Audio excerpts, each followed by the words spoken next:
everybody. We're going to talk about racism today. And voting. And how they're intertwined. All roads lead to. It's racism. All right, but before we get real heavy and what's it in the conversation, this is CAW. That's creative artivist work. And so, if you haven't, would you please give that thumbsy upsy down there. Right down there, there's a thumb up. And if you're new here, please subscribe. If you would watch it, and this one's going to turn off her sound here in just a second.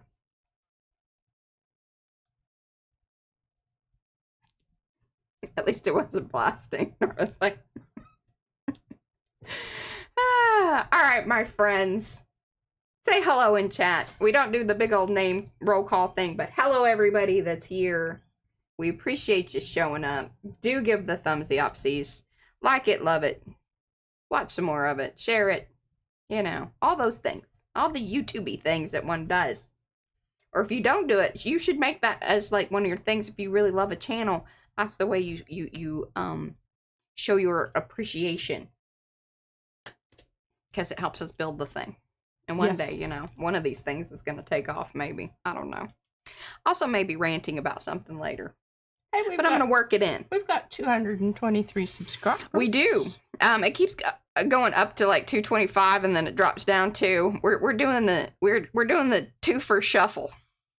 Up two, back two, up two, back two. Well, you know, I don't know. I'm pretty jazzed. I've got nine thumbs up here. Yeah. Now, dagnabbit, I have the cards. Hold on. Here we go. Hold on. The cards have arrived. Look. Shiny side. Matte side. Okay. If you would like some of these cards, reach out to me. Or if you're placing an order over at PM Artist Studio, because, you know, we're attached to that. If you don't know what I'm talking about, then you definitely are new here. Welcome. Love you. So happy that you're here. This is our other channel. We do art and things. Yeah, and we might do a little art today. Who knows? Yeah, we'll see what we get into. She still can't find her postcards from, you know. It's fine. They'll pop up when they need to. The universe has said you need to hold on to those. There's going to be a time and a place. That's our feeling. I just could swear that I handed them across to Mariah. I'm pretty proud of them. Yeah. And actually, here, this is where I'll bring in my little rant, and then I'll try to be over it. You should hand me that so that they can see what it looks like in the real. In the real light. Or as I rant about things. So here's the deal. All right. So we're still looking for a person. Because, you know, our people are graduating that are helping us out over at PMR Studio. So we're part of this one group here locally. It's like in the countywide, who's it, what's it. And Brad put together a flyer, and he just had like an AI image created and threw it up and whatever. And when I saw it, I was like, oh, I don't know if somebody's going to say anything about it, but, you know, whatever. Then, like, I had 2 seconds of thought about it, and I was like, it's fine. Like, seriously. It's a little job offer thing, and it looked cute, okay? So posted it over there, and this woman asked, is this made with AI? Melty face. And then, you know, I went through a few emotions and things. Ways to respond. Thoughts and feelings. Because she isn't wrong. Here's the thing. I understand the judgment. Really do. Had it myself. Have it here all the time. Y'all know, even when we do our little collage prompty things. Here's where I'm at with it. And maybe this is just justification in the world or whatever.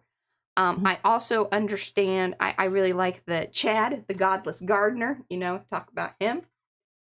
He had a similar video out about 3 or 4 days ago. Somebody was giving him a hard time or saying something about it. And his thing was like, listen, it's here. No matter what. The fact that we're on this platform right here. The fact that it notifies you your emails, your, you know, all of the things. So if you want to tap out and say, hey, I am not interested in participating in this technology, then you need to probably put it all down. All of it. Or you can go, you know what? I understand that it is here, I am not happy with the people who have created it. Totally agree. We need to work on that, as, you know, this is why it is important that we vote for the people who we vote for, who we surround ourselves with in this society, who we put in charge, and who we have to say, hey, probably need some regulation on this. You know, some oversight. People that need to look into things. Let's be better about this. Hey, let's not just jump in and let this thing be built and not understand that there might be some better, more equitable, sustainable, environmental ways to do this. Totally agree with that. I am also sitting here going, hey, we are a tiny, tiny business. I mean, tiny. P and I do the art, and we do this thing over here. Yes, we do need guardrails. I agree. Oh, 100%. Some of it is extremely scary. And we're just, then let me tell you, inside of our business, we just skim and do a very minimal part with it and use it as a tool. Much like how when we first started learning how to use Photoshop, I also love, and when Grammarly came out, was wonderful because it made me sound a little bit better. It helped me with like, oh, that's how you spell that. Okay, good. I'm glad I didn't send that out and somebody think that I'm an idiot. It's not that I don't know how to spell the thing, but sometimes you're in a hurry and who's it, what's it. To me, it's a time-saving thing, and especially for a small business like we are here. And Brad even said, he's like, it is amazing, like, when we were revamping the website, what we were able to do, and even the collective information that we have out there, and how it pulled a lot of the things together that it would have taken, it used to take us days. Remember that? Weeks, even. Absolutely. We would print it out. We would go through it. He would go through it. We would edit it. We would do this thing, do this thing.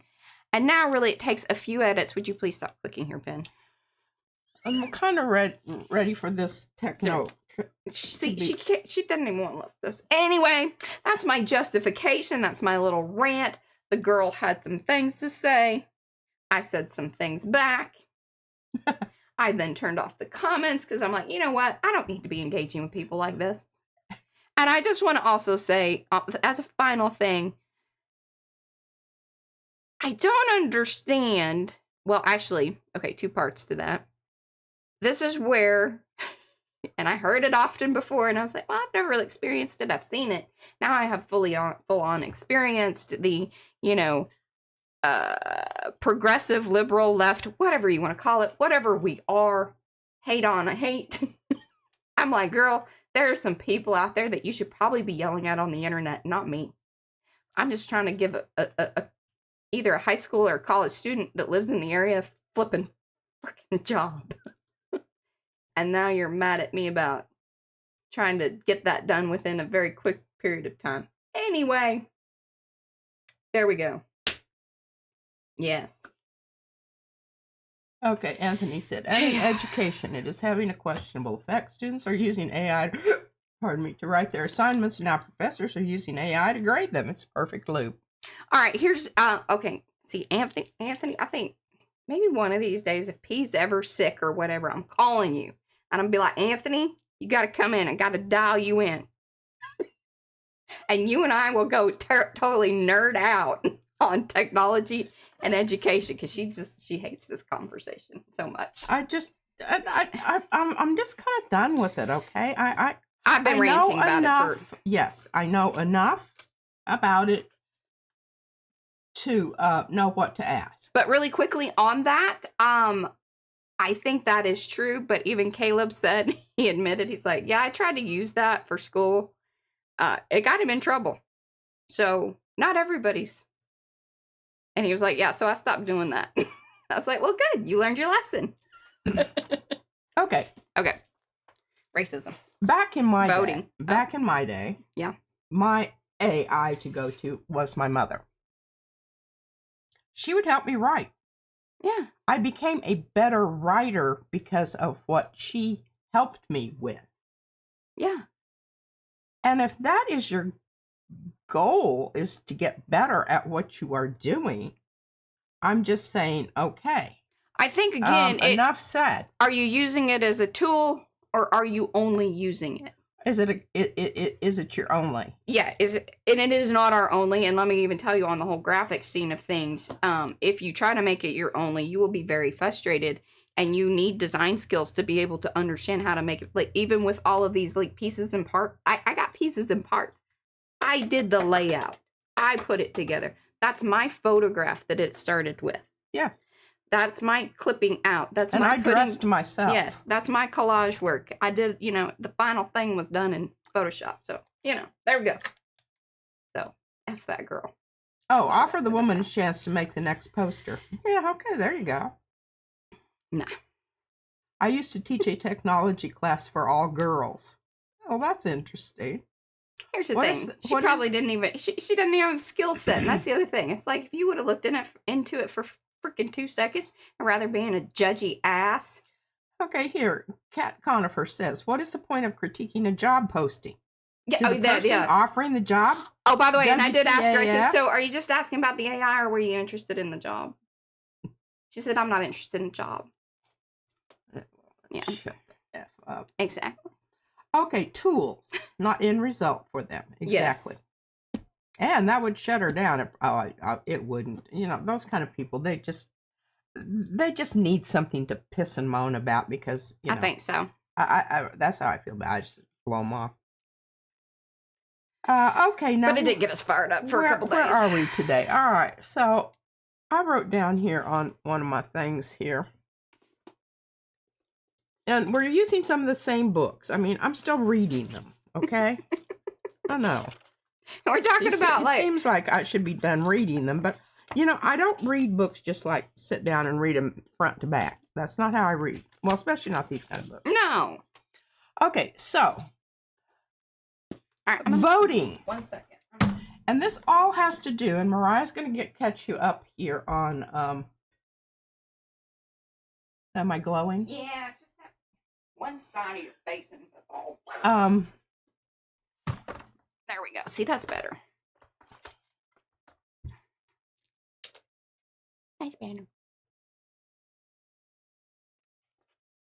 All right, now I'm gonna pop out chat and focus on chat. Okay, so I'm reading the chat here, and says they gripe at those of us in proximity because they know Peter Thiel will never be in the reach of their voices. I think that. I'm like, why are you mad at me? We can't. I think that's an excellent observation. I'm like, I'm a small business trying to do some things.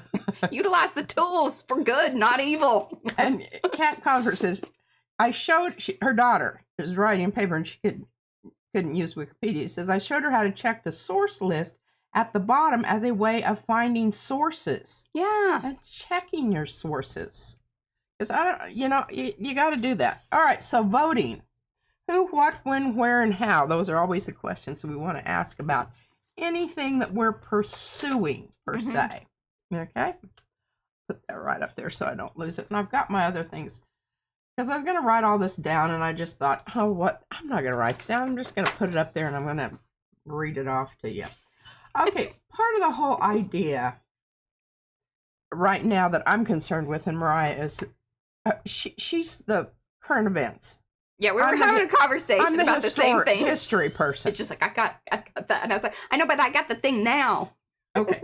So I want her to tell you about, this whole Virginia thing. Well, and the Virginia, thing. Tennessee, Louisiana. Well, and Texas tried, but it kind of backfired. Well, no. Texas, the thing about Texas and, I can't remember the other, so California, they voted theirs in. Yeah, they did theirs as but then there's Texas and too. And I think maybe it is the Louisiana thing. The Louisiana thing is what sparked the court thing. Right. Okay. The Supreme Court. Right. But they didn't have to go to us for that. They just, did their thing. But the Tennessee thing, what is really crazy about that is if y'all were if you're familiar with... Did you say Virginia? Tennessee thing with Justin Pearson, because he was one of the... I think they called him the Tennessee 3. Originally, I think there were 5. 2 got back in, then 3 had to go back to their districts, and he unanimously unanimously because they kicked him out.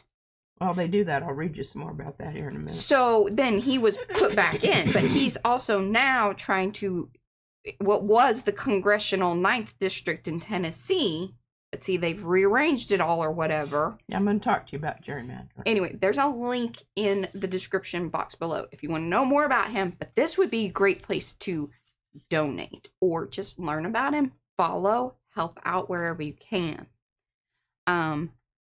Because I think those are going to be the upfront fights that help expand and us to figure out, okay, hey, how do we all do this? And state by state, it may be different. Well, this whole gerrymandering thing, I looked up the word because I wanted to know etymology-wise where it came from. And it's interesting because it's a person's name, and then it's the shape of the district that came about. Oh, you know what? Salamander. His last name, he was the governor of Massachusetts. This is when it started. March 1812 was the first attempt at this redistricting bill that created a distorted salamander-shaped district in Essex County designed to help his party. Mm-hmm.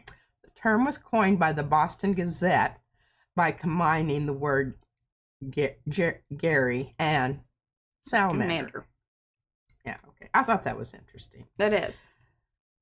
Okay, the whole thing with the Virginia redistricting thing, 52% of the voters approved it. Right. But they came back and said, the Republicans, that it was a procedural error in how it was placed on the ballot. Well, this kind of bullshit has gone on since time immemorial. Yeah. And I'm fixing to read to you some of them. And I'm going to start with, and I've talked about this before. Yeah. This is good old Abigail Adams, 1776. And John Adams coined the term despotism of the petticoat. Isn't that delightful? Despotism of the petticoat. And we were always talking about this fear of replacement business. Okay, well, here I'm reading you one of the original fears here. Okay. Refers to the fear or concept of women holding absolute political power or dominating men. Patriarchal anxiety is another way to phrase it. Liberating women and granting them equal rights would upend the traditional social order. Masculine systems would completely collapse. And the petticoat reference, or despotism, is the female rule would be tyrannical, irrational, or chaotic, hence the use of the word despotism. If you want to review the primary sources of this, you can go to the New York Historical Society. They have a website. Or you can go to study.com analysis for the original material, the letters. Okay? All right. Can I have your glasses for just a second? Because seriously. I see you batting your eyes across this thing. And I'm like, I think we need to. We cut our hair today, so there could be some. Yes, residuals here. All right, so airs on there. Would you like your glasses? Yeah, help a lot since I'm going to be. And they may even work even better now. Oh my goodness, yeah. I thought it was, yeah. All right, so I'm on this website here called a Civil Rights Movement. CRMVET.org. Okay? Voting Rights in America, 2 Centuries of Struggle by Bruce Hartford. Okay? And it is the 4th edition, 2022. PDF version suitable for printing on 8 by 11.5 paper and for... I love that you read all of the... That's good. It's good information. Okay. Let's start. Okay, I already told you about 1776, Abigail Adams. All right. From 1776 to 1828, the new struggle was how to remove religious constrictions. Now, this is before they put in the Constitution, that you could not consider. Religion wasn't one of the things that you could consider. 1778, the Constitution of South Carolina states that no person shall be eligible to sit in the House of Representatives unless he be of Protestant religion. Hey.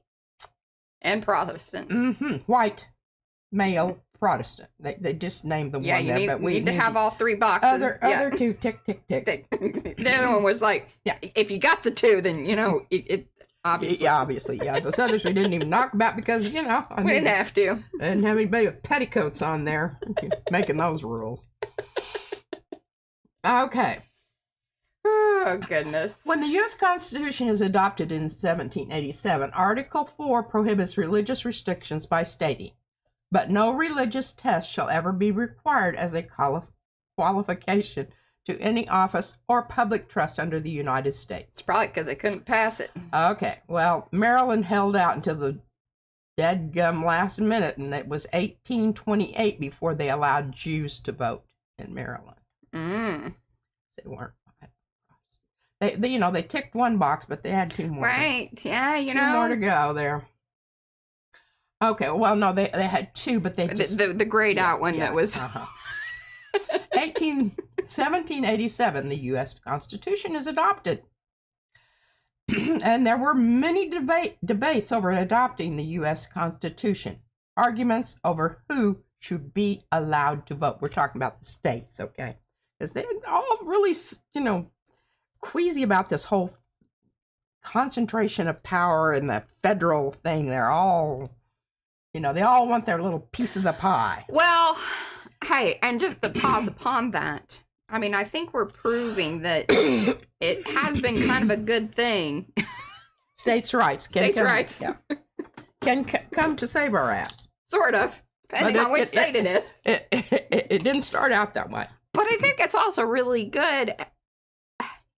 And we live in a time now, I think that there have been times in our history where probably folks that lived in different states from one another didn't necessarily truly understand or actually see. Yeah, they weren't even in communication. And they didn't travel because... So I think this is what's kind of biting them in the butt now. It's like, hey, we see what y'all are doing. Yeah. And actually, what they have over there, we would like that as well. Please, Tom Bien. Okay, so... right? Or could y'all stop doing that thing that you're doing to that state? Because that's terrible. And I don't think even the people in the state necessarily want it. They don't want it. Okay, so, back to the U.S. Constitution. All right, we all know that it got adopted eventually, and not everybody was happy, but they all, kind of worked. Do I get a sip of that? Shit out. You gonna share? In 1877 to 1807, prior to that, some women were allowed to vote. Yeah. And then all of a sudden they said, oh, hell no. Okay. Can't start that. They're really getting into it and they're showing up. They're showing up. We didn't think they would. They didn't want it. Just stay home and, make babies and cook. Keep that petticoat on. Keep that petticoat on and damn it, they showed up and voted. Can't have that kind of going on. Okay, so in 1807, women lose the right to vote in all states. In the states of New York, Massachusetts, New Hampshire, and New Jersey, which had previously allowed women to vote, they rescinded those rights. After 1807, no state allows women to vote. Cheers. 1877 to 1821, free men of color lose their right to vote. Those few states that had allowed free men of color and property to vote rescinded that right in Maryland, 1802. New Jersey, 1807, Connecticut, 1814, and New York, 1821. All right, now we're going to jump back in time here. This kind of goes back and forth. 1790, citizenship limited to whites. 1790 naturalization law explicitly states that only free white immigrants can become naturalized citizens. Since white is understood as pure European ancestry, this effectively prevents immigrants from anywhere else, and mixed race immigrants, because they counted those too, from becoming citizens. And under the myth that Native Americans are citizens of their sovereign Indian nations, don't they just get around this stuff? It just makes you want to hurl. Meaning the reservations, Grab them by their petticoats. They cannot be citizens of the United States, therefore they can't vote. The people that were originally here.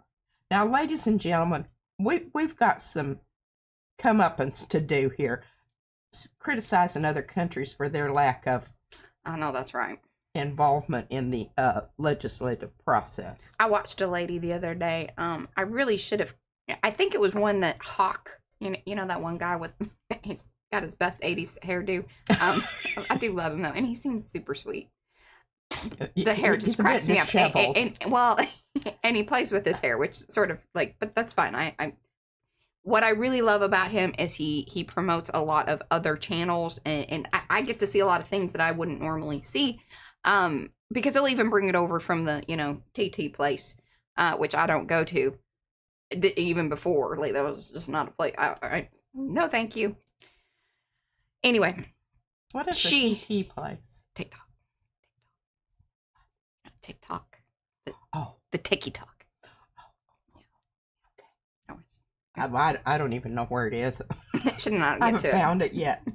Hasn't shown up right there, or right over here. No, it's over here in the side thing. Yeah, hadn't shown up there, so I don't know about it. Anyway, the lady, she said that so she had lived in Ohio like all of her life pretty much, and then she ended up moving somewhere or going to school or something like that, and then again just whoa, cultural expansion. Yeah, and then so she's like, okay, so started saying, well, that's not how it was told to me. She pretty much said that racism she thought was already, it had been solved.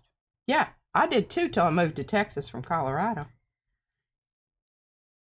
And and then you very quickly understand that.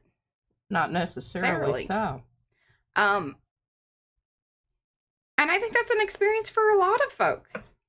And I think enlightenment that some have not had yet, perhaps, hope. What is it you say? Hope springs eternal. Hope springs eternal. But anyway, I just, it's one of those things that not everybody has the same information. But when presented with new information, it's what you then do with it that matters. And that lady was like, hey, I figured out I got some work to do. And I think, much like you in the one book, you were like, whoa, didn't really care for that. But I'm going to keep at it, because if that made me so uncomfortable, I need to figure out, why did that make me so uncomfortable? Why is that? Yes, why is that happening? This is why it's so necessary. Hey, even my rant at the beginning of the thing. One of the reasons I was very ranty about it, very, a little hurt, wasn't wrong. Again, maybe you're approaching who you're coming at. I'd address that. I'm working through things. That's all I'm saying. That's all you can ask of someone.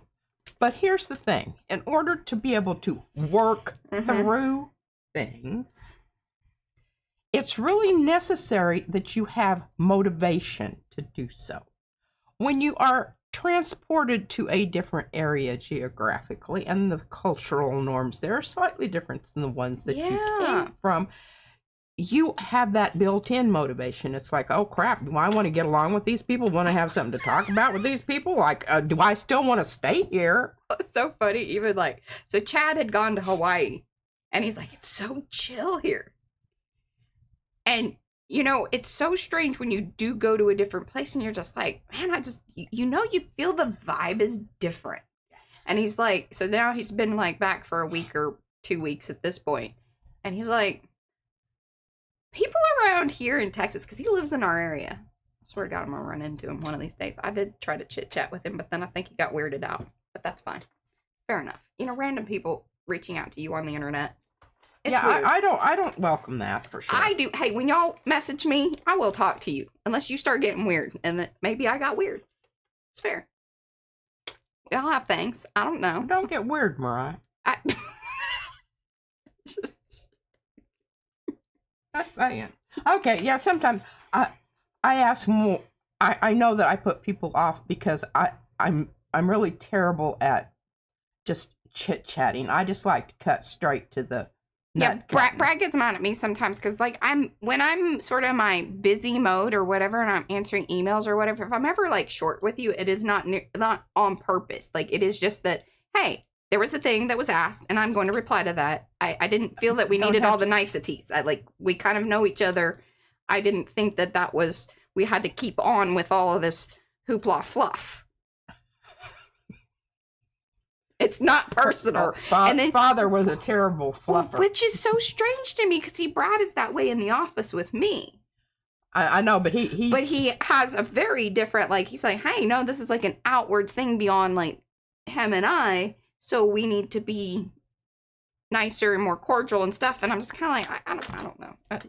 I'm a little bit like reverse. I'm like, hey, dig up some of your fluffiness. Yeah. All right, back to the civil rights movement. Thanks, Keisha. Okay, I'm not looking at any of your stuff here, y'all. I'm looking at this screen. So, Mariah, you got to clue me in. All right, so citizenship limited to whites. We already talked about that. 1788 to 1856 struggled to remove property restrictions. All of these things I'm talking to you about are ways to diminish or disallow people to vote. Yes. You realize that. Because voting is power. Voting is power. Voting represents monetary. All of these things. It's all rolled up into one. And the whole thing of fear of replacement is represented very strongly in these. And taking away from me. And I think this would be a great, hey, can you pop off your thing? Your sticker, it's right there. I know, I have a shirt, but it's dirty. Like, this is the thing that I don't understand. I'm like, hey, if we're all put that right there you go. Y'all can just keep looking. It might fall off here in a second. I don't know. Maybe you can. I don't know if you can see that or not. I truly believe there's my, maybe this is just so progressive and so lefty and so whatever, is that if we all have opportunity and if we all do better, we will all be better. It can be an all thing. Now, of course, there are going to be people that there's mental illness that goes on. There is generational trauma that has gone on. Yes, a lot of those things are going to still continue. They will be there. But if we have a society where there are the social safety nets and just this built-in community, that it's going to be so lessened. And then I think over time it becomes less and less. Those are not the issues. Of course, there will still be other issues. There always are. Always are. But good God, why do we keep having to come back to the same ones that we're I'm pretty sure we know how to fix them. If we could just kind of all agree upon stop being a racist asshole. Okay, where was I? Oh, property restrictions. Okay, that is all that's just it. For 68 years, property restrictions were part of the voting restriction. If you didn't own property, you couldn't vote. In various states to remove property restrictions on the right to vote. These battles are often bitter and sometimes violent. Now, I'm going to get into this whole thing here, 1820 to 1865, because this is the era of the abolition movement to end slavery and how this all came about. Because, we just assumed I assumed so much, slaves were freed. Then everybody could actively participate in the process of democracy. Nay. A lot of this had to do, again, with old white men in power, and they didn't want to give it up. They still don't want to give it up. They still don't want to give it up. And then they've convinced a lot of white women that, that they it's should in their come along best for interest to come along for the ride. Yeah. But I think less and less. And that's another hopeful little moment. It absolutely is, and we're trying our dead level best to expand those numbers. Y'all I'm gonna go. there. Hey, I'm gonna go get my iced tea. All right, I am going to read to you here while you're I gone. left it downstairs. Okay. The first African slaves are brought to North America in 1619. Did y'all know that? A year before the arrival of the Mayflower. So there are African descendants here amongst us who predate all of those DAR bitches that say, oh, my relatives arrived on the Mayflower. Huh? How about that? Resistance begins immediately with intermittent slave uprisings and frequent escapes. Often the escaped slaves joined the Indian tribes in their fight to defend their tribal homelands against encroachment and expansion of the slave system. Here we go. Okay, we've got some great things to brag about as far as the way we treated the indigenous tribes here when we arrived on their shores.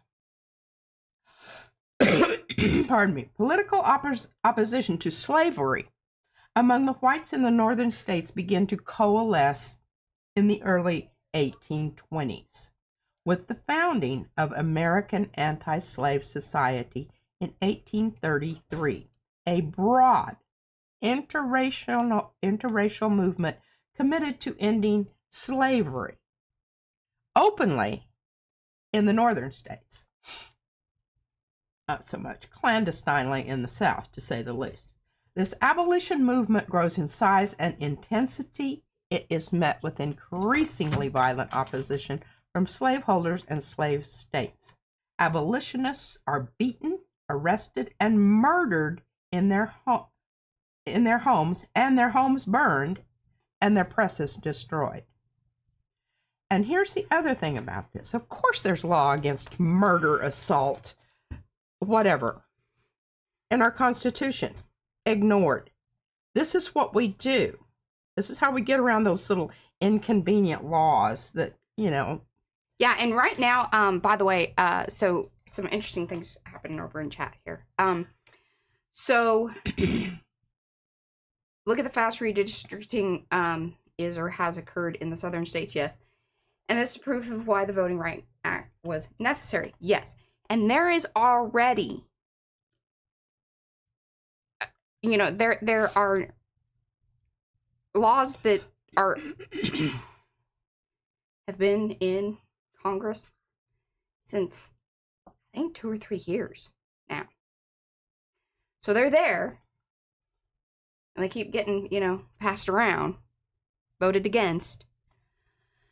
But if we can, just get enough folks in there to get those enacted, that will help put back in place a lot of what has been taken away just this week. I can't remember what the name of the law is, or it's like, they all have those like SB ones or all the who's it, what's it, but the different names. Amanda's Mild Takes. She has lots of information, and she talked about it just the other day. It's like, hey, it's been there. It's just they don't have enough votes for it. Yeah. Or the right people. And we can think freaking Kristen Cinema. And so it's gone back. It was even, that would be about 3 years ago. Been there for 3 or 4 years now at this point. Kristen Cinema and Manchin can take those two yahoos for a lot of this BS. Okay, I'm just gonna give you some statistics here. Mm-hmm. During, we're talking the abolition movement into slavery. Yeah, and then Anthony was saying, hence the 1619 project. And Shauna thinks that that's very interesting. Yeah. She's going to look that up. Okay. 200,000 blacks were in the Army and Navy during the Civil War. 38,000 were killed. Historian James McPherson says, without their help, the North could not have won the war as soon as it did, and perhaps not at all. That's how significant a contribution the black population made to our country. Yeah, and it isn't. Sonia, that's exactly right. She's like, how can a whole state be blue or red? And it isn't. And that's the whole thing is even like Texas. Texas is not a red state. It is extremely purple. We have a lot of, I call them couch Democrats. Well, they don't get off their ass and go vote. Well, because for a very long time now, that has been the case. Like, they just go, ugh, it doesn't do anything. And here's the, okay. And quite a few people have been saying it, and this, everything that is happening in this moment in time should really wake folks up and go, if your vote didn't count, why is it they are working so hard to take it away? If your frickin' vote doesn't count, why is all this gerrymandering and new laws and little this and that and all of this work and energy that they are putting into it? Why would that matter? That should be your answer. Show up. Vote. It frickin' matters. Okay. Okay, we're back to the 3rd South Carolina Volunteers, a black sergeant.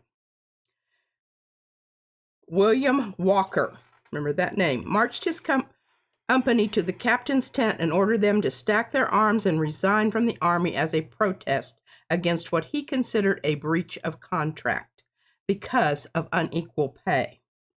He was court-martialed and shot for mutiny.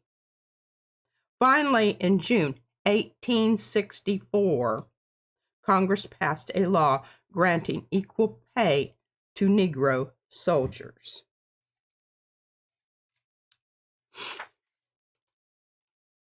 That just blows my mind. This is abandoned plantations, however, were leased to former planters and to white men of the North. They came down, take advantage of this free land right down here, okay? This is under congressional policy approved by Lincoln. The property confiscated during the war under the Confiscation Act of July 1862 would revert to the heirs of the Confederate owners. Dr. John Rock, a black physician in Boston, spoke at a meeting. Why talk about compensating masters? Compensate them for what? What do you owe them? What does the slave owe them? What does society owe them? Compensate the master? It is the slave who ought to be compensated.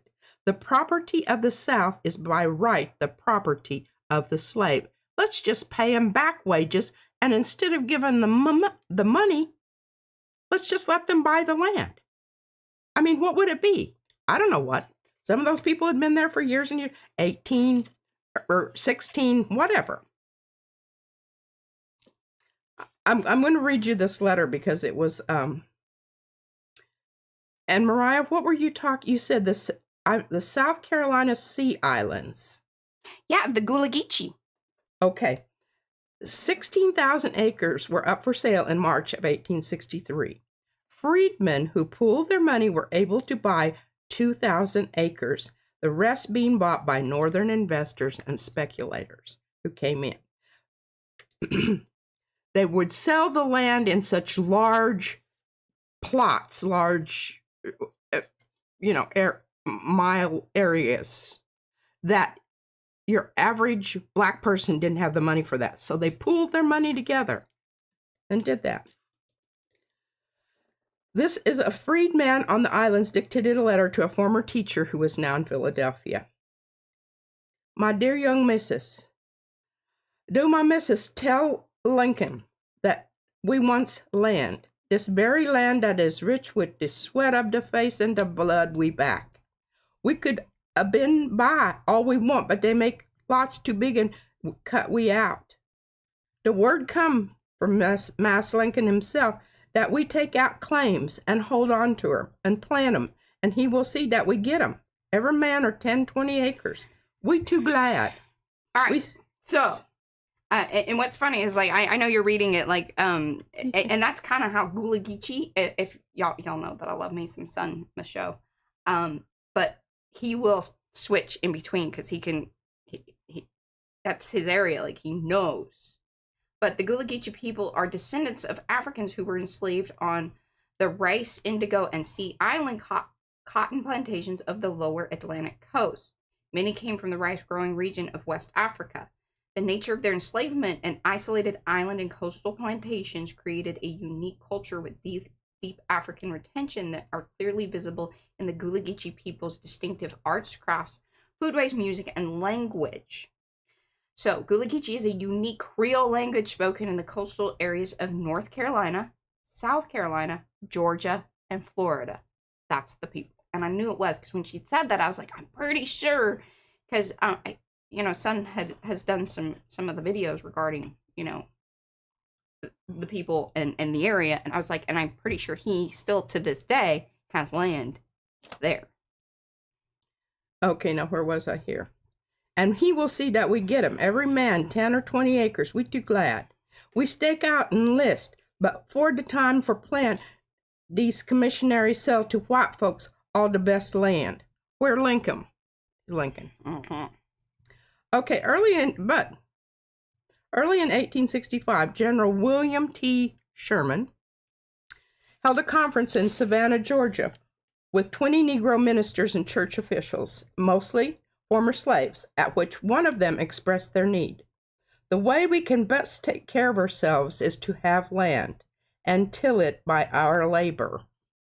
4 days later, Sherman issued Field Order Number 15, designating the entire southern coastline, 30 miles inland, for exclusive Negro settlement. By June 1865, 40,000 freedmen had moved into new farms in this area. But remember Lincoln was assassinated. Andrew Johnson, boy, is he a asshole supremo. In August of 1865, restored this land to the Confederate owners, and the freedmen were forced off, some at bayonet point. And we wonder why black people are angry. I just wonder. Okay, I could go on and on with this, and the thing about it is, but she promised me she wasn't. We're gonna talk. I promised we were going to talk. She just wants to read to people. I just want to read the book to y'all because I think it's just. Maybe as you read this, you just see they just, instead of taking this time to make themselves into better people, they spend all this energy coming up with ways to make sure somebody else doesn't have something. Oh my gosh, did you watch that short I sent you? Oh my gosh. So one of the representatives, I believe this was in Tennessee, had a big speech on the floor, obviously in their state house. I've got to read you that. Okay. Hold on, woman. Okay, right. I've got to read you that. He went into, I don't understand why. He's like, I came here to make people's lives better. And he went through like just a list of like, why are y'all here? All you want to do is take things away from people, belittle them, and the cruelty. That's the whole thing. Like, why are you not?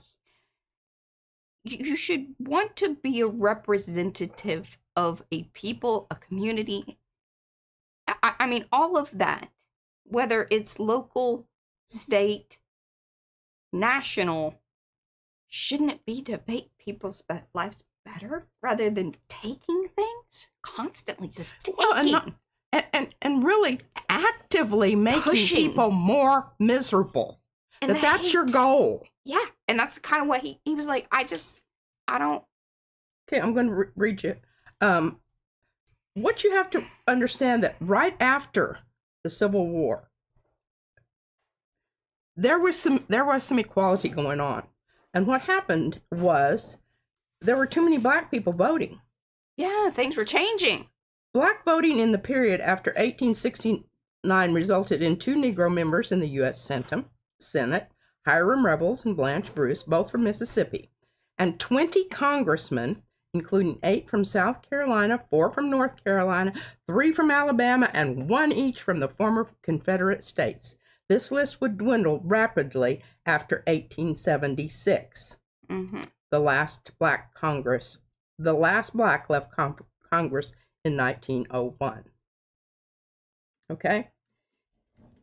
Here's the speech that Henry McNeill Turner made on the on the floor.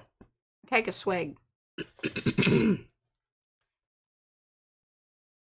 Of Congress. That made me hot. But... I get more air over here than you do. Mr. Speaker, I wish the members of this House to understand the position I take. I hold that I am a member of this body.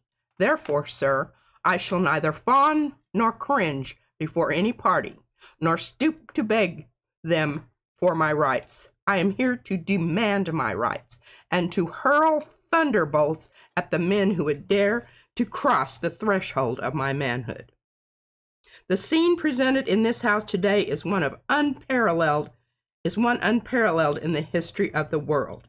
Never in the history of the world has a man been arraigned before a body clothed with legislative, judicial, or executive functions, charged with the offense of being of darker hue than his fellow man.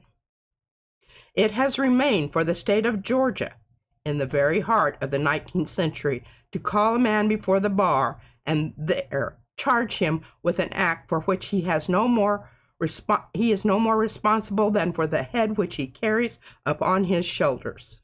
The Anglo-Saxon's race, sir, is a most surprising one. I was not aware that there was in the character of that race so much cowardice, so much pusillanimity. I tell you, sir, that this is a question which will not die today. This event shall be remembered by posterity for ages yet to come, and while the sun shall continue to climb the hills of heaven. We are told that if black men want to speak, they must speak through white trumpets. If black men want their sentiments expressed, they must be adulterated and sent through white messengers who will quibble and equivocate and evade as rapidly as the pendulum of a clock. The great question, sir, is this: am I a man? If I am such, I claim the rights of a man.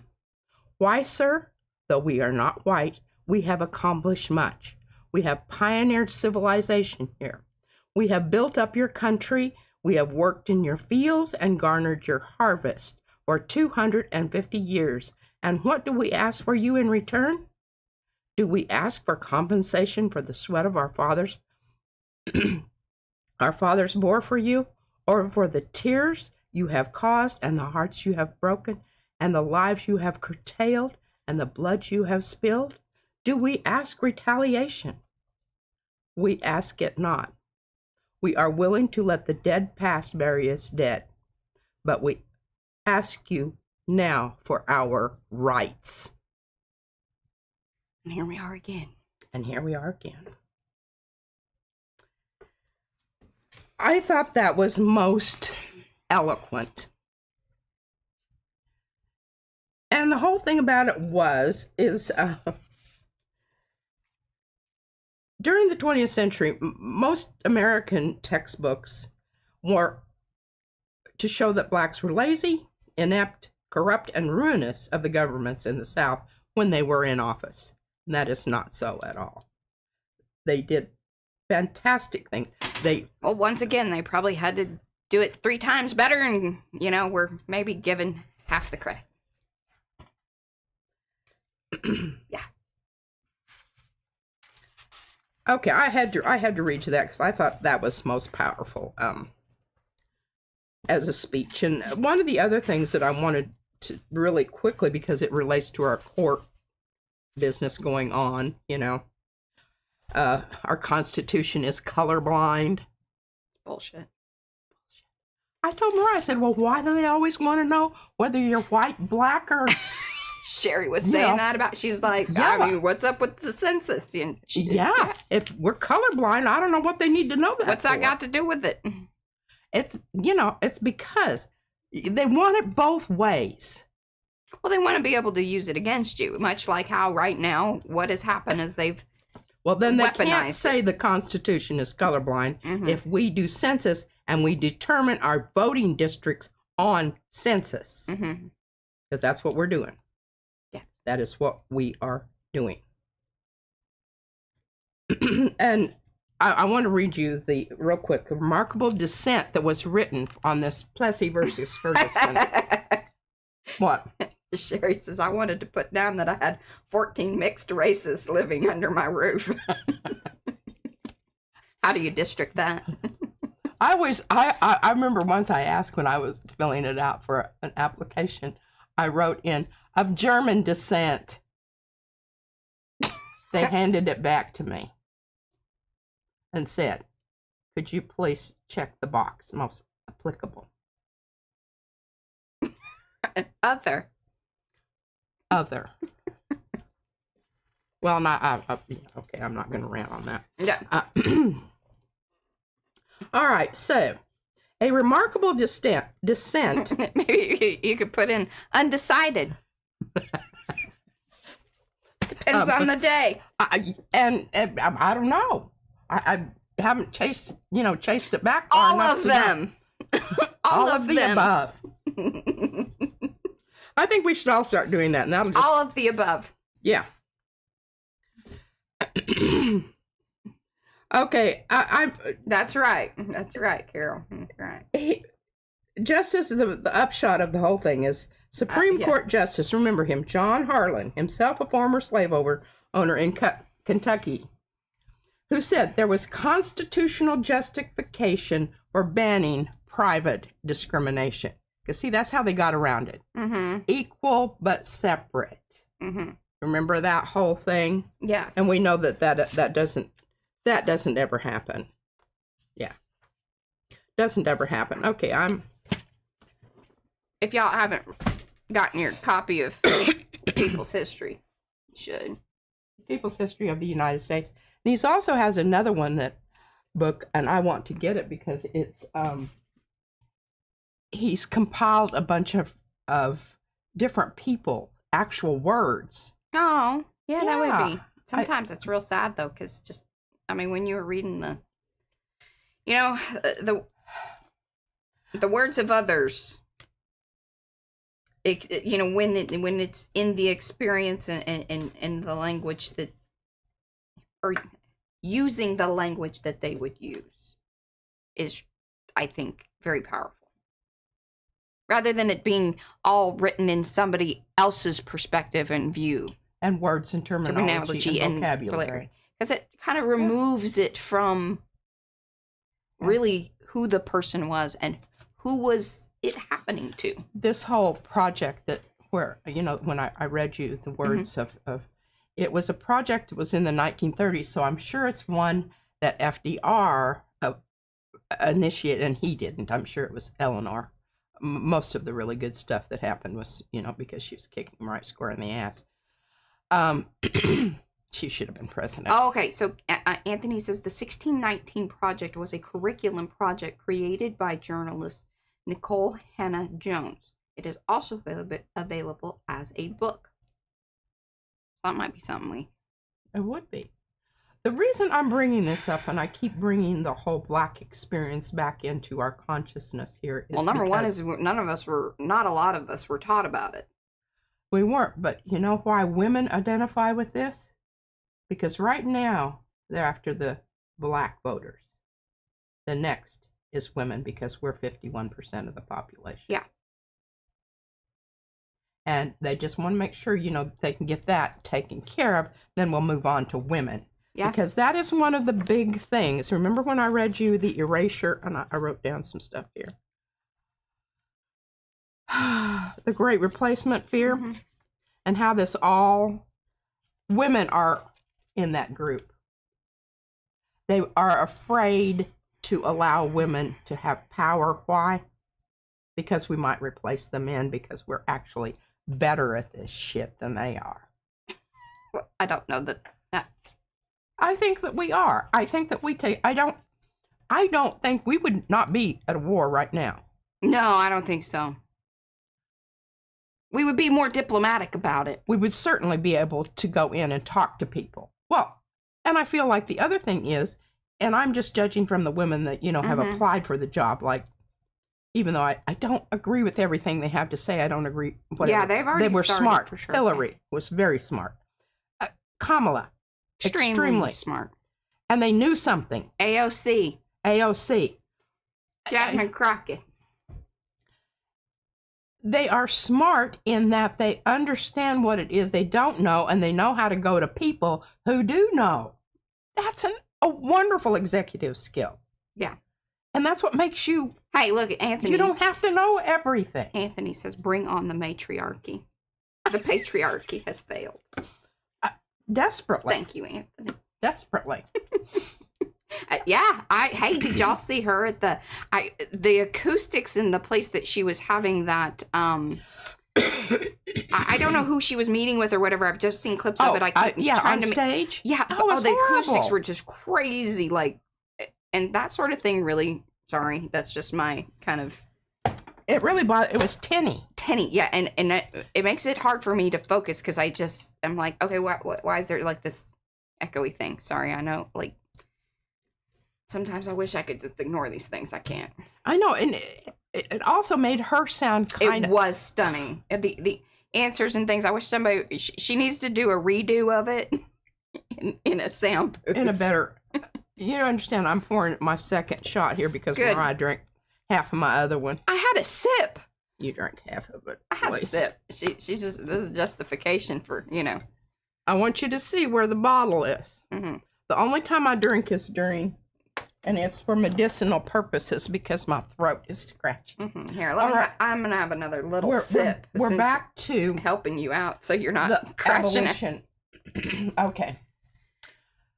So some of the things that occurred after that, it just... we had laws in place, obviously, that people were allowed...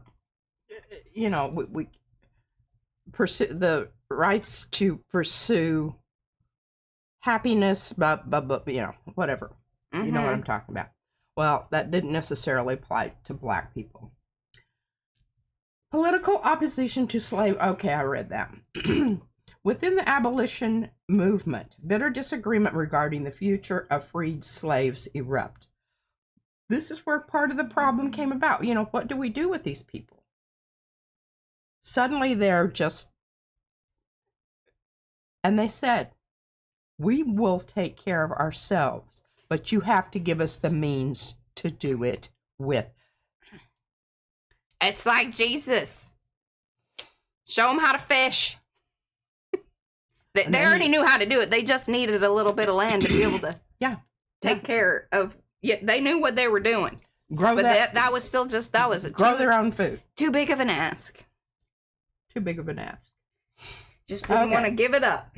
1836, Texas denies votes to Mexicans, some of which actually fought. Yeah, against their own freaking people. But yeah, I'm telling you, it didn't matter.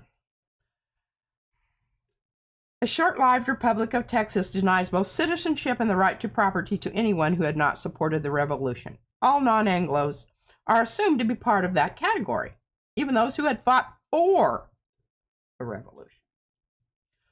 When Texas is admitted to the Union as a slave state in 1845, the Mexicans remaining in Texas are granted U.S. citizenships and property rights by the federal government. In theory. But Mexican Americans who try to vote face widespread beatings, burnings, and lynchings, except in cases where large landowners force their employees to vote as a group under supervision of their foreman to ensure that they all vote for the owner's preferred candidates. Yeah. Mm-hmm. 1848. Mexican Americans are denied voting rights in the Southwest. Under the Treaty of Guadalupe Hidalgo, which ends the Mexican-American War in 1848, Mexicans who remain in the new territories conquered by the U.S. are supposed to become full U.S. citizens, according to legislation that Congress is supposed to pass. Mm-hmm. For California, the legislation takes the form of admitting it to the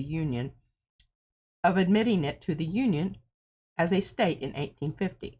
While now technically U.S. citizens, Mexican American males are denied the vote through violence and state voter eligibility laws, just as they are in Texas. See, that's how they get around that. Yeah. And they're trying, what they're doing to the women now. You understand what this whole thing about voter ID? Yeah, Sherry was talking about that. And you have your present name has to match the one on your birth certificate. It's making it harder. Adding, and then you have to have the privilege of having enough money and time, because let me tell you, going and getting your passport is a whole time-consuming process, along with it being quite expensive.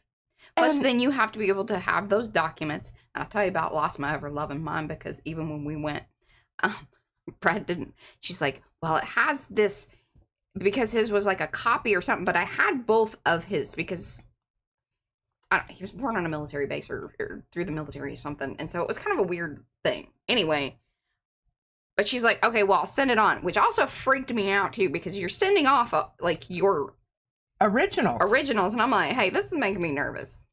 Now, mine was a copy because I don't have my original, but it was the right one because it was the newest one or some nonsense. Yeah. But anyway, everything was all taken care of. But it's all these little things. Just little things. I'm like, yeah. Okay. Mm-hmm. So that happened. Territories of Arizona and New Mexico are not admitted to the Union as states until 1912. During the 64 years between the signing of the treaty. She felt that way too. Like, when you send off all your documents and getting your real ID and all that business, because it's like, hey, who's getting this stuff and where's it going? About it, okay, you want me to go ahead and send another one? What the hell did you do with the last one that I sent to you? And I'm like, why can't this person that's working in this government-owned office not be able to use their photocopy machine, which she's done anyway? Like, there's multiple copies of things happening. Lots of stapling. Yeah, and that person back there's supposed to be, like an official. So employee of the I US. Want to keep my originals. She's already seen and signs off. She's, says, hey, I've seen the originals. But anyway, they did come back.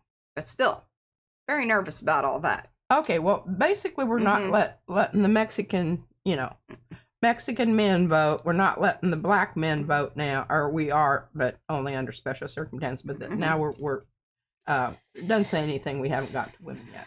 1848 to 1920, the women's suffrage movement. The first women's rights convention is held in Seneca Falls, New York in 1848, with the demand that as full citizens, they have the right to vote. It also demands equality with men before the law in education, employment, property rights, divorce, and child custody. Well, you can all just see their little thing just shrinking down as they're talking about that kind of stuff. For the next 72 years, women and some male supporters speak out, petition, lobby, sue, protest, march, and engage in civil disobedience for the right to vote. They brave beatings, mob attacks, rape, jail, seizure, and destruction of property, forced divorce and consequent loss of children, forced feeding of hunger strikes, and murder to fight for their right to be full voting citizens. Today, Izzy asked Mariah, what did she ask you about that was related to? Well, she's like, why do we get so fired up about Donald Trump? And she's like, it's just 4 years. I said, well, yeah, we kind of said that the first time. And here we are, round 2. Here we are. And I said, well, it's not necessarily about the fact that, yeah, and that used to kind of be the feeling. It's like, okay, well, we got 4 years with this nonsense. There usually were still, yes, it wasn't happy hunky-dory, but there wasn't there were norms, there were certain things that you kind of could expect. And count on, and rely on. And the fact that we have never had anyone ever say that they wanted to terminate, hold, or put, do away with the Constitution, that in itself should say, hey, yeah, this is different. This is different than any other time. And the fact that in the first round of things, now this is not what I was explaining to her. I basically was just kind of giving her, I said, hey, even in this current situation that we're in, it has only taken a year-ish to get to this point where we're already losing rights. We've already lost rights that we had prior to this. And so a lot can happen in a small amount of time. And once it's gone, it is very hard. You have to work that much harder to get your rights back and build it better. Because that's the other thing. It's like, we don't need the same system. The system wasn't working. Where's my one that's, you can see it better. Hold on. We're going to do the new one. Hold on. The fish thing. All that, Sorry, it's backwards. But the system's not working. And that's how it was built. We don't need that again. And I think that was one of our misconceptions before. It was like, oh, well, let's go back. Or we need somebody to work within the system. It's like, no. Sorry. We're now on team like Graham Plattner, that kind of thing. Okay, well, the laws are there. Yeah. They're not being enforced. That's right. And that is, that in and of itself. Exactly, Sonia. Yeah. If you have laws and they're not enforced, you might as well not even have them. Mm-hmm. Because basically it's the same thing. That's right, Shauna. We even know that over at PMR Studio. A lot can happen in 8 seconds. It can happen in 8 minutes. It does. Amen, sister. That's right. 72 years, ladies and gentlemen. That's how long it took for women to get the right to vote in their own country. Doesn't that blow your mind? And here, yeah, I'm gonna scroll down here. The people that were here before us. Yeah, it was in the 1900s that they were actually allowed to vote. Native American citizenship was recognized. No one is illegal on stolen land. 1924. Mm-hmm. Yeah. Yeah. It's pretty. It's so mind. I think maybe that's somewhat where we're at here. Is we're just still a little bit shocked. Some people are starting to like really go, oh, okay. I still have moments where I'm like, is this really like this? This is what's happening. Okay, well, what do we need to do today? Well, today we need to go over to Justin Pearson's. I have the link down below in the description. That's our actionable item, y'all. Remember, trying to, there has to be something to do. Something to do. Learn about him if you don't already know about him. If not, and then if you have a little cash to give, would love you to support his campaign directly. Because remember, we ain't giving money to the DNC. We ain't giving them to just the general Democrats. No. Yeah, and I don't know if you watched If you find interview. a candidate, you need to give it directly to the candidate. Yes.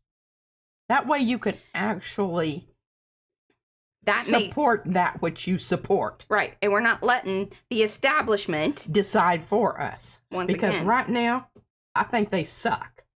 Super suck. Okay. Let me there were a couple of... We got 15 minutes. And we do have to shut down today because I got to take Izzy off to, do the... Okay, Saturday. 1870 to 1923. And again, here we go. The Great... That's that's right, Sonia. Women's rights. The vote didn't even come with the ability to open a credit card and get a loan. Oh no! So there were still ways to, keep women in line and keep them. Here I'm talking to you. When I wanted to finance my own car, I went to the bank. Tell them this story. It's great. I went to the bank with my husband, and they said, "Oh, I'm sorry, you can't just have it in your name, your husband." I said, "That's bullshit." And they said, "Well, ma'am, do you have a job?" I said, "Do I have a job? Let me tell you about the job I have. And I want you to just sit there and I want you to write on your little notepad. Write these items down and give me, and I'll tell you how much I'm making every month." So I just explained child care, cooking, cleaning, mental support. I know she did probably put that down there, but favors, etc., etc., etc. I mean, I listed all these things, and he is just sitting there. And he said, "Okay, we'll put your name first, but your husband still has to sign." I said, I'll take that. I'll take that. I'll take that as a win-win." Did you? My really name was the first one. Did you say sexual favors? Yes. Well, of course I did. For God's sake, if you have to pay for that stuff, I don't know if you know about that. No, I don't. Out there in the world, if you got to pay for it, it depends on the quality. And he was getting quality, so I figured, $500 an hour at least. I don't know in the 70s if that was the going rate. Oh, I don't know. I feel like that's very inflationary. That number that you may have been in larger cosmopolitan areas, or on the East Coast or West Coast. But anyway, in the city, I was just But I'm very. You see, I'm blushing because you remember the person she's talking about is my father, and this conversation is a little weird. Oh, he was absolutely horrified. Oh, I'm sure he wanted to crawl. He was like going. I gotta go to the bathroom. And at the time I have my 2-year-old, running around the office. That was my brother. I don't think I was on the scene yet. Running around the office there, pulling open drawers, doing his usual. And this happens. I just let him go. I thought, this dude deserves. Clark, you take care of that. I'm talking right now. Okay. All right. So Asians denied citizenship. Now you have to understand the whole California gold rush, but also before that, building of the railroad. Who built that railroad? There weren't any white people out there pounding those stakes in the ground. No. They may have pounded in the last one, the Chinese. The Chinese. Well, so they had, all of a sudden, wave of Asian immigrants, California and other western states, continues to undermine the whites-only goal, particularly in regards to children who are born in the United States and thus, presumptively, American citizens under the 14th American birthright provision. No, remember we just went through that again. Mm-hmm. Trying to get that thrown out. They're still working on it. They're still working on it. In 1898, the Supreme Court affirms that children of Asians who are born in the United States are automatically citizens. In response, politicians, much of the press, decry and rail against the yellow peril that they claim threatens white America. A series of exclusion acts. See, this is how they do this. The Chinese Exclusion Act of 1882 are enacted over the following years. Court rulings and gentlemen's agreements. Sonia said that, yes, and the blacks were on the railroad as well. And her grandfather was one of them. Okay, there you go. There you go. Courts and gentlemen's agreements are put in place to limit or prevent altogether any further immigration by Asians. They just cut it off. Oh, I know. Well, boom. Remember when Gene, was it Gene? When he was talking about over here, when we went to the Asian Democratic. Oh yeah. Caucus business. Yeah. Well, it's not caucus, but it, the group, the people, like they're part of the Democratic Party, but then they have their own special. For the American Asian folks. But he was like, hey, listen, y'all, I don't think y'all remember this, but it wasn't too long ago. And I was like, I didn't know that. Well, one of the things, and when we incarcerated Japanese in camps during World War II, we all say, oh, well, it's because they, no. They want, this is part of this bullshit right here. Yes. They took their land, they took their businesses, and sent them away. Do you think when they got out of those camps, they were like, oh, here you go. We were just holding it for you. No. It didn't happen. They had to start all over again. So don't talk to me about this, of the United States as such a exclusive place to live. We have a lot of dirty laundry, folks. Dirty laundry. Good gosh. Don't you pour yourself another. I'll have to scrape her off the floor. Well, I'll just leave her there. It's a tight area, and I can't get her out. Probably just. That's what I'm saying.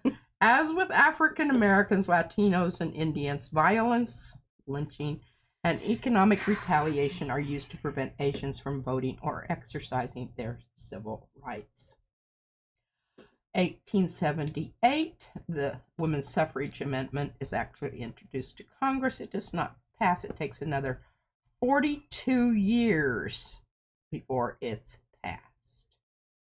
But in 1890 to 1920, some states, Wyoming and Utah, Colorado, Idaho, Washington, and California, extend voting rights to women. And finally, other states will decide, well, I guess we're going to have to do that too. Peer pressure. It does peer work. Pressure. It works. And it had to start, Right. And I think that is also, again, to bring back around, that's one of the benefits of living in the world that we live in today. I know it's a ton of information all the time, but it is accessible. We see. It's not like, oh, we think or we heard. There are states that are doing things that the proof is in the pudding. It's happening. And it's working. It's working. So let's do those things. It's moving milestones. It's also one of the reasons not a bunch. When they're doing bad things, they're like, hey, did you see that they did that too? Okay, we can get away with that. I mean, it works both ways. But let's try to, make it in the positive direction rather than the suppression, hate, and, just general, bad human things that they want to do. So, naming all the things. There's a lot of things. I read to you already about Native American citizenship. Yeah. Many states, even after 1924, many states continue to deny Native Americans the right to vote using legal fictions, violence, economic retaliation, and like those used to deny the vote to Blacks, Latinos, and Asians. Yeah. 1942 to 1952, Asian citizenship rights. And this is how we always do it. Those black soldiers who fought for the Union. And here's to make the correlation a little bit today. This is to highlight the fact that these tactics are even used, and in this moment in time, not only is it the racism, but it is the class. See, what they want you to do is they want us to think, okay, and fight amongst ourselves regarding race, these things. I am better than so-and-so. But really, it is the top 1% that is creating all of this, because I don't care one way or the other.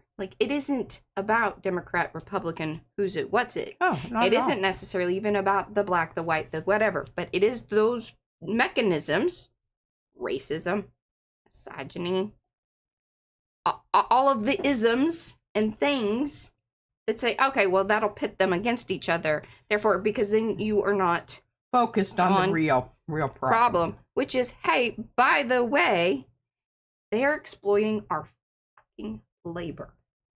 They use us to do the thing, make the thing, build the thing, take your money, take your land, take all of these things, and you work, and you do it for them. And that's the thing. Yes, if they keep you all fighting each other, nobody will notice who the real assholes here are, who the real corporate welfare queens Yes. are in this whole thing. Now, I think some of them are getting a little like, oh, hey. Ouch. I Hey, hope so. I think people are fired up. Maybe we should, more people need to be fired up, though. Okay, but let me read you this. Okay. This is interesting. And I did not know this. You got 5 minutes. In order to strengthen the U.S. military during World War II, Filipinos in both the United States and the Philippine Islands are declared to be American citizens in 1942. This makes them eligible for the military draft. In 1946, with the war won, the Citizenship Declaration is revoked by the Recession Act in order to deny Filipinos their veteran benefits, voting rights, and, of course, citizenship. That's how we do it in the United States. Here's a little thing. I'm going to give you the thing. Going to make you think that you're going to get the thing and be the equal. You do the thing, and then we take away the thing. Yeah. Turn around here. In order to strengthen the WW World War II alliance with China, the Chinese Exclusion Acts are overturned in 1943. In 1946, the Exclusion Acts against immigrants from the Indian subcontinent are repealed. In 1952, all remaining Asian Exclusion Acts are replaced by the immigration quota system that allows for some Asian immigrants, but greatly favors European immigrants. Yeah. Oh, thank you, Cherry. Yeah, that would be awesome. Go to the community tab over here on our channel. Post some things if you're interested. If there are other channels, information, topics, whatever, we would love to see it. I will apologize already in advance if I don't see it. Give me a holler. So, either send me an email or something of that nature to say, hey, you need to go look at your community tab. I do try to check it from time to time, but it is not like on my regular radar schedule. And the notifications are kind of poopy about it. I just want y'all know. Okay, the GI Bill for Civil Rights, and then this is my last one, I promise. During World War II, 1 out of every 8 American GIs is an African American. Latinos and Native Americans also make up significant portions of the armed forces, which are organized on a segregated basis. When they return from the battlefields, they demand that all American citizens have the right to vote, regardless of race. They fought and died for democracy abroad, yet they don't have it at home. Yeah. On local, state, and federal levels, GIs fight against the laws, customs, and abuses that deny them the vote and other civil rights. Before World War II, the NAACP numbers around 50,000 members. In the post-war years, it swells to over 500,000. This fear of replacement. Hey, that would be another place to put your dollars. Yes, right now, is the NAACP. they're gonna need that. Because I noticed, they've been. I saw a couple of posts that it's like, hey, we're here, we're doing a thing. So they will require, like, when they are out and about and doing things, not only is it the time and energy to run their organization, but like the people that are on the ground at the state houses, things of that nature. Like, usually they buy their lunches because they have to be there all day. And a lot of times, like, here's how it works in Texas. They will schedule these votes. And then if you want to go and speak and do these things, it is ridiculous what they do to people. They will say that it's a certain time. But then they'll, like, the ones that they know are big items that are going to be very unpopular, but a lot of people want to speak about it, they hold it off until about 2 or 3 o'clock in the morning. So they will wait you out all day. You have to be there, though. And so it takes a whole bunch of people to support the folks that are there, bring them food, water, all of the things, because you cannot leave once you signed your name to that, because that's what they do. And then they try to wait out as many people as possible and do it at a ridiculous time.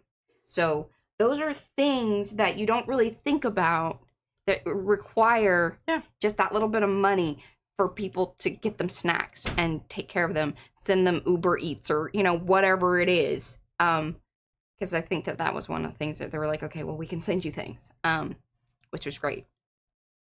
So that's just some of the little things. It doesn't seem like a big action, but it is.